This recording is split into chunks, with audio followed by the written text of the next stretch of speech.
Model helping work का part 3 लेकर मैं हाजिर हुआ हूँ। आज की इस क्लास में हम must, need, has to, have to, had to, will be, able to के बारे में सीखेंगे। तो चलिए शुरू करते हैं। मस्ट चाहिए, ज़रूर। जोरदार सलाह के लिए हम मस्ट का यूज़ करते हैं। इसका रूल जो है वो है subject plus must plus verb की फर्स्ट फॉर्म प्लस ऑब्जेक्ट। आइए कुछ एग्जांपल देखते हैं। अब्दुल को जाना चाहिए। अब्दुल को जाना चाहिए। You must help your brother. तुम्हें अपने भाई की मदद जरूर करनी चाहिए। You must help your brother. She must resign today. उसे आज अवश्य त्यागपत्र देना चाहिए। You must meet him. तुम्हें उससे ज़रूर मिलना चाहिए। You must meet him. तुम्हें उससे ज़रूर मिलना चाहिए। He must speak English. उसे अंग्रेजी ज़रूर बोलनी चाहिए। He must speak English. उसे अंग्रेजी ज़रूर बोलनी चाहिए। तो ऐसे वाक्यों के लिए हम मस्ट का यूज़ करेंगे। आइए दूसरा मॉडल हेल्पिंग वर्ब देखते हैं। नीड चाहिए, ज़रूरत के लिए, रिक्वायरमेंट के लिए। जहाँ पर आवश्यकता हो वहाँ पर हम नीड का प्रयोग करेंगे। इसमें भी हम पहले सब्जेक्ट लिखेंगे, फिर नीड, फिर वर्ब की first form plus object. Subject plus need plus verb की फर्स्ट फॉर्म प्लस ऑब्जेक्ट। आइए इसके कुछ एग्जांपल देखते हैं। The patient needs B plus blood immediately.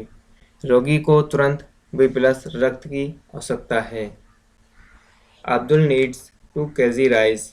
Abdul को 2 किलो चावल चाहिए। Abdul needs 2 kg rice. Abdul को 2 किलो चावल चाहिए। I need a pen. मुझे पेन चाहिए। She needs you. उसे तुम्हारी ज़रूरत है। दूसरा एग्जाम्पल देखिए। You need some more mangoes.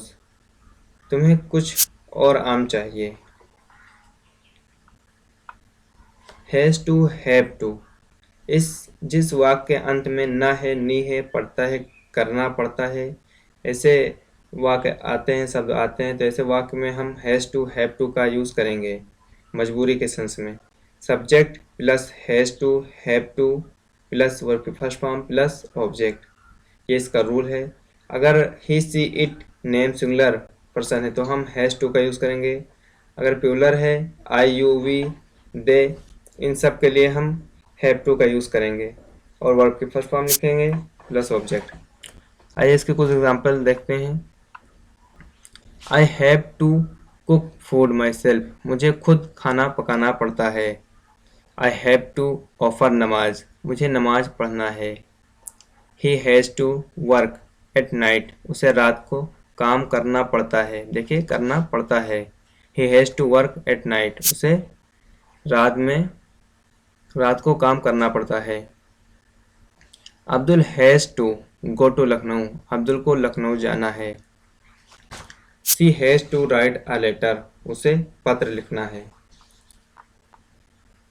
Had to ना था, पढ़ता था, मजबूरी के सेंस में। ना था, पढ़ता था, ऐसे वाक्यों के लिए हम हैड टू का प्रयोग करेंगे। ये पास्ट में है, पास्ट टेंस के लिए है।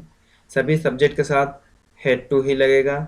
अगर वर्ब से पहले टू लगा हो तो वर्ब की फर्स्ट फॉर्म यूज़ करेंगे। आइए इसके कुछ एग्जांपल देखते हैं हैड टू के।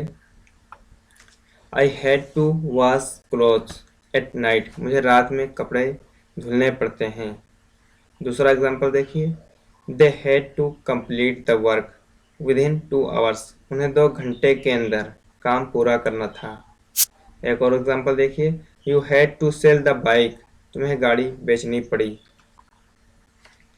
ही had to go to Dubai. उसे दुबई जाना था। He had to go to Dubai. उसे दुबई जाना था। You had to write a letter. आपको पत्र लिखना था। विल बी एबल टू, पाएगा, पाएगी, पाओगे, सकेगा, सकेगी। ऐसे सेंस के लिए हम विल बी एबल टू का यूज़ करते हैं। इसका रूल है subject plus will be able to plus verb की फर्स्ट फॉर्म प्लस ऑब्जेक्ट। आइए इसके भी कुछ एग्जांपल देखते हैं। He will be able to teach. वो पढ़ा पाएगा। He will be able to teach. वो पढ़ा पाएगा। You will be able to purchase, आप खरीद पाओगे। ऐसे वाक्यों के लिए हम विल बी एबल टू का यूज़ करते हैं। एक और एग्जांपल देखिए, we will be able to speak English, हम अंग्रेजी बोल पाएंगे। We will be able to speak English, हम अंग्रेजी बोल पाएंगे। She will be able to read this book, वह यह किताब पढ़ सकेगी। Mohan will be able to go to school, Mohan school जा सकेगा। Mohan will be able to go to school, Mohan school जा सकेगा। अगर आपको हमारी वीडियो पसंद आई हो तो इसको लाइक करिए, अपने दोस्तों के साथ शेयर करिए। Thanks for watching.